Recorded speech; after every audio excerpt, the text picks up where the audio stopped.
Алдыгы жакта көргөнүңөрдөй эле Бишкек Карабалта жолу. Бул жол менен авторынок Риомдун ортоңку центральный кире беришинен алдыгы жерде навес бар. Навестердин маңайында буюрса мынакей бул жерде сектор ал жакта бөлүп турат. Жол тандабас, автоунааларды буюрса обзор кылып көрсөтүп берели. Кандай машиналар бар, баалары канчадан толугу менен көрсөтүп берем. Айта кетчү нерсе, мен мындай чоңураак габарит бийик машиналарды анча разбираться эте албайм, бирок мындай легковойлорду разбор кылсам кылам. Алдыгы чоң машиналарда анчалык понятия жок, бирок ошончо дагы түшүнүү менен көрүп, өзүңөрдүн ой пикириңерди комментарийден жазып турсаңар болот. Грузиядан келген BMW транзит номердеги X5 G05 кузовунда каралачы 2020 жылы чыгарылган 3 объемдуу твин турбо, пробег оригинал, в идеальном состоянии дейт. Чекеде дөңгөлөктөрүнөн жыгачка чыгарып көтөрүп койгон, сонун көрүнүп турат. В идеальном состоянии таможена, не оформлена, полная комплектация, камера 360, цена 47 000 акш доллары, 554 99 35 09 номери менен. Все, кире бериште мондай машиналар бар экен. Toyota RAV4 XE комплектациясында 2021 жылкы бардык эле машиналардын жыгачка чыгарылып койгон 2.5 объемдуу гибрид вариатор коробкасы менен 88 000 миль жүрүп койгон. Свежепригнан, оригинал пробегте, в отличном состоянии, легкий Carfax, 28 700 акш доллар, 755 44 номер туура эмес жазылып калганбы, же ушундай номер барбы? 755 44 423 деген. Барбы, Куюлма дискада, повторить поворотника күскөдө бар. Полный тонировкадан урган. RAV4, мен номерге таң калдым бирок. Туугандар. Toyota 4Runner дейт. 4Runner мондай тоого чыга бериш дөңгөлөктөрү сайып коюптур. Подставка бар. Буну карап койсоңор 19-жылкы 4 объемдуу бензин 21 миль жүрүп койгон, автомат коробка 4 ВД подключаемый дейт. Анысында комплектация ТРТ оффроуд дейт. Свежепригнан, растаможен, не оформлен, в идеальном состоянии, без вложений, легкий фраг. 37 800 акш доллар, 755 44 43 23. Мынакей. Ушул номер экен. Бул жерде указан этилген эле номер ушул. Ичин бир карап коелучу, ичи кандай болуп калат экен бул машиналардын. Мондай бутту коюп чыга турган эмес бар. Подставкасы, кожа салон, чыканактар бар. Бул жерде карбон менен эме болгон, автомат коробка, штатный сенсорный фон, кондиционер, печка, USB AUX 12 вольт эме сайылган, мультируль, чатыры серый, мультируль, полный электропакет. Өтө бийик болот экен туугандар бул машиналарчы. Көрсөңөр, 4Runner деле оффроуд деген комплектациясы менен экен. Меселе бар экен. Булар негизи жол тандабасы мыналар го. Мен эксперт парк менен иштейм, жана силерге да бул паркка кошулууну сунуштайм. Парктын комиссиясы суткасына болгон 55 сом. Жана ал ошол сиз иштеген күнү гана чечилет. Иштебей калып, жеке жумуштар менен жүрүп выходной кылсаңыз 55 сом чечилбейт. Же болбосо дагы башка варианты бар. Бул ар бир заказдан 4 сомдон алынат, же болбосо ар бир заказдан 2% гана чечилет. Каалаган шартты тандап алып иштесеңиз болот. 24/7 техникалык колдоо бар. Акча чечип алуу комиссиясыз. Анан ийгиликтүү бул паркка кошулуп фотоконтролдон өткөндөн кийин балансыңызга саламдашуу катары 100 сом бонус болчу. Анан эксперт паркта дүйнө жүзү боюнча иштеген уникалдуу рефералдык программасы бар. Бул мисалы сиз Россияда же Кыргызстанда болуп туруп, жакын адамыңызды, досуңузду, таанышыңызды ушул паркка чыгарып коштуруп, ал иштеп кеткен болсо, сизге буюрса 1000 сом бонус катары түшөт ар бир чакырылган адамга. Ошентип дагы киришеңизди көбөйтсөңүз болот. Көрсөтүлгөн телефон номерге азыр байланышка чыксаңыз, адистер силерге толук маалымат берип, суроолорго жооп берип, заматта эле паркка кошуп коет. Ошол туугандар, барыңыздарга assalamu алейкум. Toyota 4Runner легкий Carfax менен бул 2019 4 объемдуу бензин 100 миль оригинал пробеги менен, автомат коробка 4 ВД подключаемый дейт. Комплектация ТРТ Pro дейт. Свежепригнан, растаможен, не оформлен, в идеальном состоянии, без вложений, легкий Carfax 36 700 акш доллар, 554 99 35 09. Бул деле могул тоого чыга бере турган резинкалар менен, резинкалары жакшы экен, жакшы болду. Куюлма дискада, хром ручкалары менен, повторитель поворотника үскөдө жок экен. Бул деле бутту коюп чыга турган подставкасы бар, полный электропакет, центр замок, мультируль, штатный сенсорный фон. Бул деле могул жер өтө кенен экен, консоль, чыканак койгуч бар, потолокто люк деле бар. Могул обзор кандай болуп калат экен, жана танкада отурганда болуп калбайсыңбы, палаздары, сонун көрүктөр салынган. негизи ар бир машинанын өзүнүн любители болот, ар бир машинанын өзүнүн айдоочусу болот демекчи. Бул Foraner'лерди дагы сүйгөндөр бар, жактыргандар бар, атайын бир назначение менен айдагандар бар. Үстүндө багаж деле бар экен туугандар. Карап койгочу мынакей. Багажга деле бир нерсени жүктөп алып кеттиңер, жана Чекеев тоого чыгат-го. Все мясо и добра деп. Ошондой. Могул жөн эле шаарда айдай турган дөңгөлөктөр менен кышкы дөңгөлөктө куюлма дискада өтө бийик Foraner'ди тарт коелу. Бул башкачараак кузовдо экен, limited комплектациясы менен бензин 4 объемдо автомат коробкада. Бул деле 78 000 чакырым жүрүп койгон. Булардын бардыгы Америкадан келет окшойт, милми болуп атат бардыгы эле. В идеальном состоянии растаможен, не оформлен 37 600 AQSh доллар, 755 44 43 23. Телефон номерлары окшош болуп атат. Бир катарда турган машиналар, повторитель поворотника күскөдө бар, бардыгы кожоекелери бир киши окшойт. Телефон номерлары окшош болуп атат. Ондай полу багаж менен спорт дейт. Бул кандай Rexton деген машина, алдынан бир көрүп коюм. Повторитель поворотника күскөдө бар, куюлма диска менен. Номеру жок, переоформление кылып аласыңар. Sanyong Rexton деген машина экен, 2018 кореец, 2.2 турбо дизельде, автомат коробка, 4 ВД, 118 000 оригинал пробегте, в идеальном состоянии, без вложений, свежепрыгнано, растаможен, не оформлен в родном краске. 15 900 доллар, 075 44 43 23. Бул байкер ушундай машина алып келип сатышат экен. Телефон номерди байкадыңар. Так, могул жерде Lexus жуулуп атат. RX 450 гибрид дейт, 2018 3.5 гибрид, 96 000 миль пробег жүрүп койгон. Оригинальный состав, в идеальном состоянии, без вложений, максимальная комплектация, 360 камера, панорама, проекция лобовой до паркен, обдув, подогрев всех сидений, 37 000 AQSh доллары, 999 97 48 88 номеру. Жуулуп сатууга даярдалып атат. Куюлма дискада, гибридный мотор, ичини ачкы, ичи жабык. Байке жуулуп атат, ичи жабылган. Переоформление болуп элек. Карап көрөсүңөр. Так. Бул жерде дагы бир Toyota Foraner. Ички эмесинен караганда лобовойдун обзор жана танкада отурганда болуп калган. Тоже Грузиядан келинген, транзит номерде. Бул деле Toyota Offroad деген комплектацияда экен, 2019 жылы 92 000 миль жүрүп койгон. Так, 4 объемдо, бензин, автомат коробка, 4 ВД, свежепрыгнан, без вложений. 35 600 доллар, 0990 990 036 номер. Бунун үстүнкү багажы толугу менен багаж экен. Повторитель поворотника бар, любой жака айдай турган, резинкалары салынган, куюлма дискада. Багажды көрүп турасыңар, карагыла. Үстүнө жанагы надувной домдордун, чатырлардын любойун жүктөп алып кеттиңер каалаган жака. 4 объемдо, Грузиядан келинген, транзит номерда. Карагылачы. Могул тоже Toyota Pro деген комплектация менен Foraner уже түшүнүп калдым. Буюрса, Foraner'лерди жакшы түшүнүп калдым. Бул деле чёткий куюлма диска менен салатовый. Өңдө же болбосо светло-зеленый деп койсом болот. Toyota Foraner бул деле Toyota Pro комплектациясында 2021 4 объемдо, автомат коробка, подключаемый дейт. Пробег 41 000 миль жүрүп койгон. Без вложений, 360 камерасы менен идеальный абалда.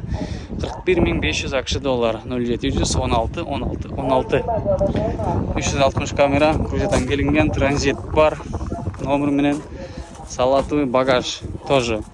Мунуку деле могу жерге чыгырайын.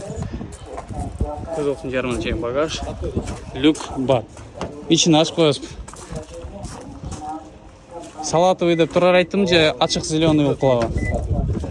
Так, полный электропакет экен туугандар, центр замок, чехол өзүнүкү, полоста жакшы, кожа салондо, ортодо карбон эмес менен болгон консоль, чыканак чөлөгүч, штаттын сенсорный фон, климат контроль, 12 вольт сайылган эме, USB, мультируль, 420 000 чакырым жүрүп койгон.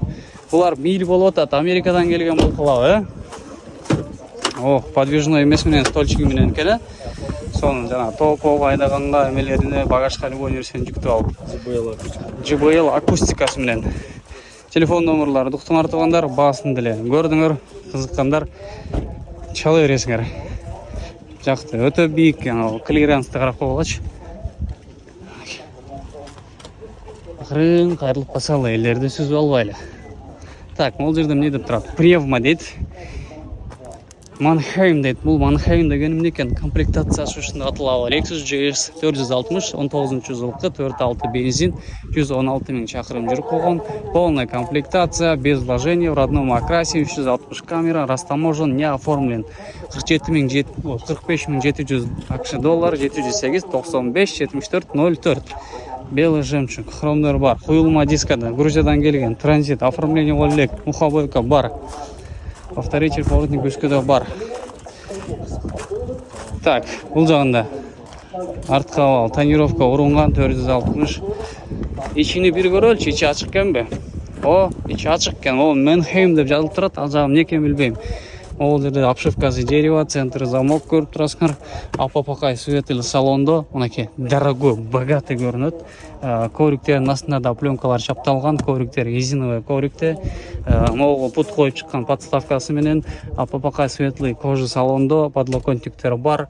Дерево анча-мынча жерде присутствует, мультироль, сонун память сиденья бар экен, штатный мафон, климат-контроль, автомат-коробка. Бул, скорее всего, 4 выдохший 12 вольт прикурватель менен. Сиденьялардын регулировкасы бул жагында, коврик сплошной и плюс арт жагында эле көрүп койгула. Багаж кенен. Эшикти до конца жапкан жок. Завод присоска жок. Мынакей мондай эле жабылат экен. Ошол. И бунун эле жанында мынакей X морда деп коебу бар. Негизи X мордага киреби.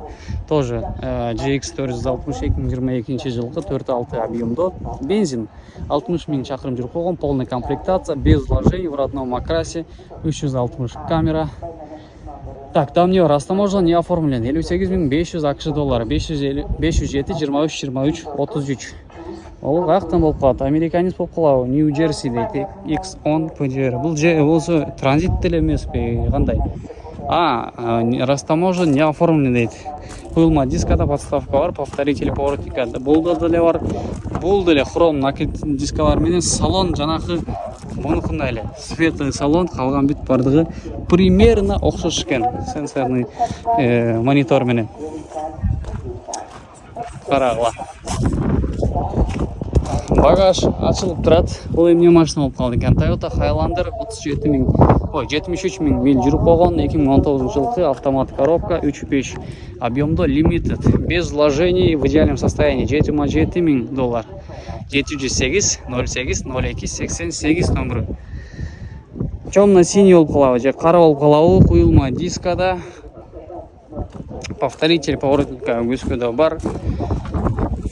Леворуль, коричневый кожа салондо, электропакет, центр замок, память сидения бар, мультируль, штатный сенсорный мафон, климат-контроль, кондиционер, печка, подлокотник, потолок-то серый, люк бар.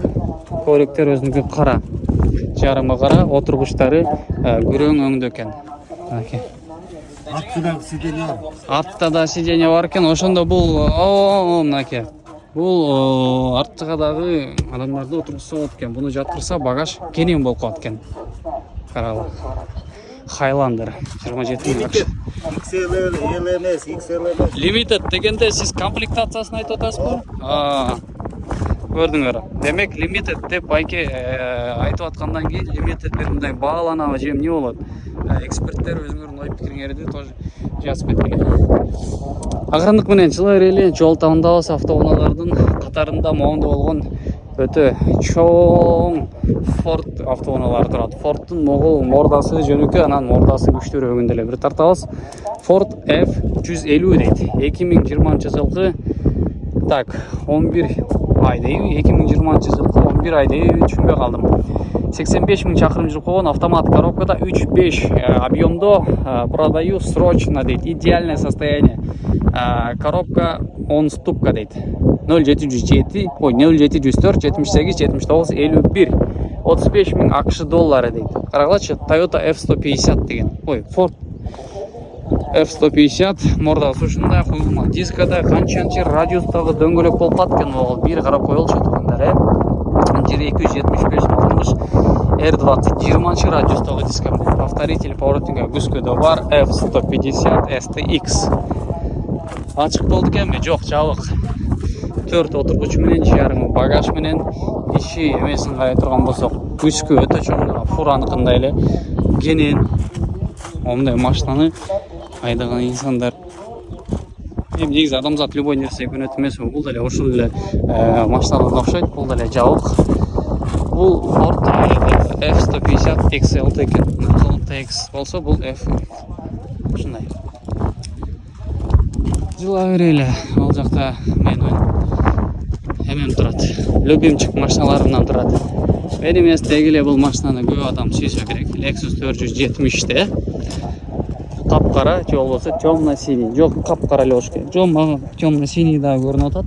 Темно-синий деле экен. Lexus 470 2005-жылкы рестайлинг идеал абалда 24500 акш доллары, 550 22 номерду жакыныраак көрсөтүп коеюн. 22 95 25 же 22 35 25 22 95 25 номеру.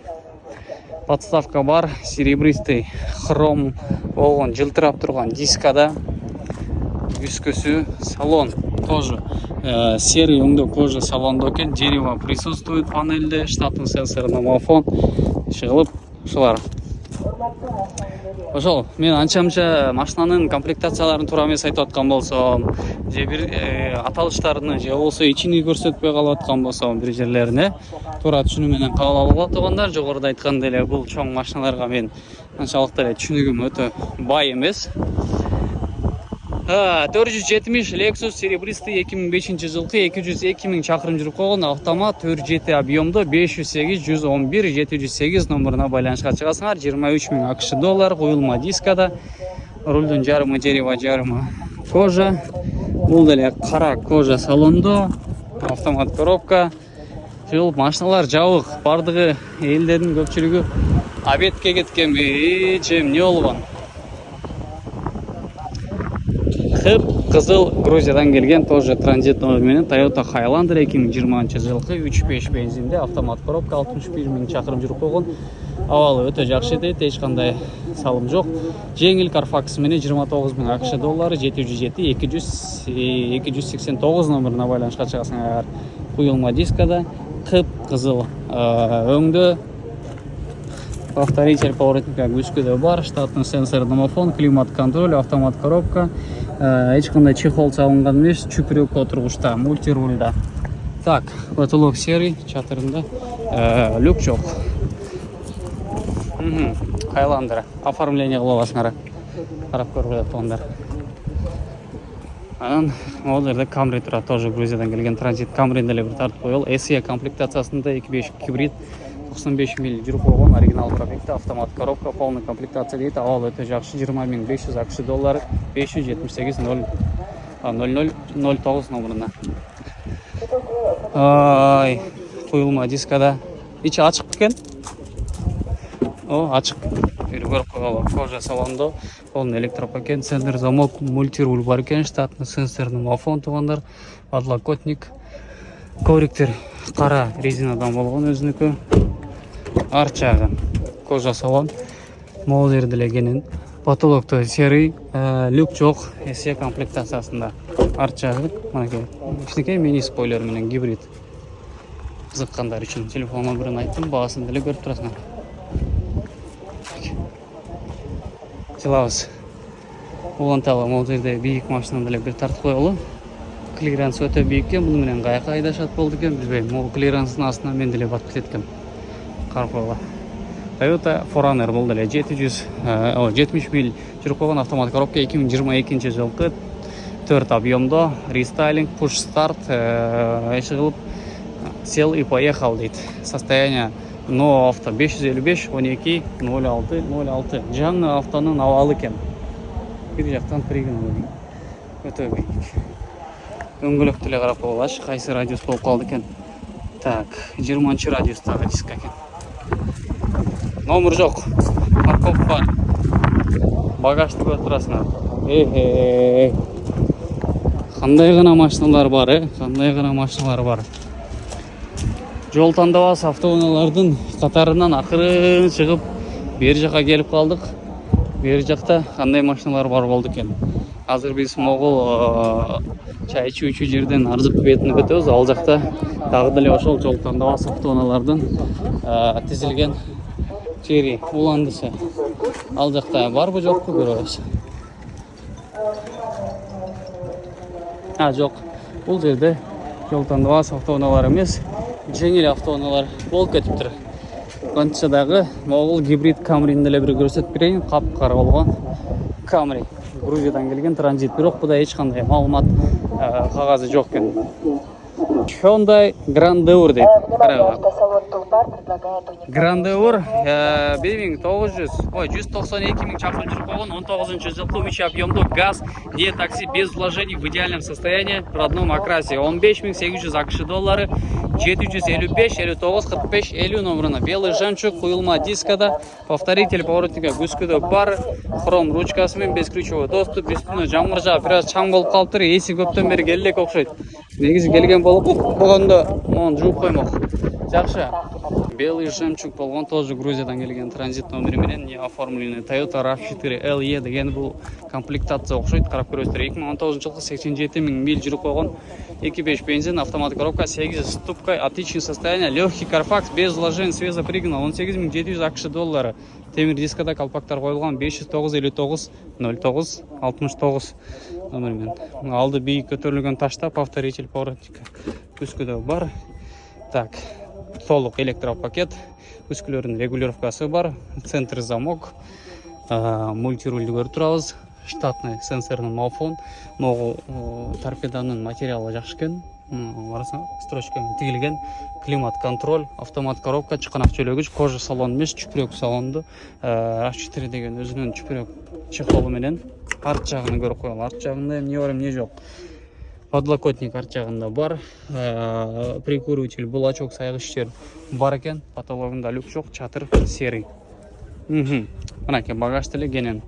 Сиденьялар ар жака жыгылганда багаж дагы да болсо кененирээк болот. Subaru Outback 2020-жылкы 83 миң оригинал пробег менен 2.5 бензин, вариатор автоматта, limited комплектациясы менен в хорошем состоянии дейт. 17.500 доллар дейт, бирок 16 миң акш долларына берет экен. 702 80 40 09 срочно. Ичине бир көрүп коелу. Куюлма дискада, повторитель поворотника күскүдө бар. Капкара, полный электропакет, центр замок, күскөлөрдүн эмеси, память сидений эки положенияда, кожа салон, корик өзүнүкү, мультируль, штатный сенсорный мафон, чоң аргумент, старт-стоп, жок, старт-стоп эмес, аварийканы көрүп алып турмун. Автомат коробкада люк бар, подлокотник, стакан койгуч жер, арт жагына карап көрөлү. Кожа салон, коленолорго кенен орун бар, арттыдагы жылыткыч кнопкалары менен толугу менен универсал болот. Багаж өтө кенен, караңыздар. Жакшы түшүп берет экен туугандар. Outback сүйүүчүлөр болсо да карап көрөсүздөр. 702 80 40 09 16800 туура эмес айтып алдым болуш керек. Ошо карап көрөсүздөр дагы айтылган номерлерге 16800 акш долларына берет. Ошол туугандар, анда ушул жерде видео менен коштошолу. Кийинки чыгарылыштардан көрүшкөнчө барыңыздарга ассаламу алейкум. Сиздер менен болгон мен аты жөнүм Гүлжигит болот. Акимович YouTube каналына каттала элек болсоңуздар, катталып коюңуздар. Салам алейкум да бир жолу.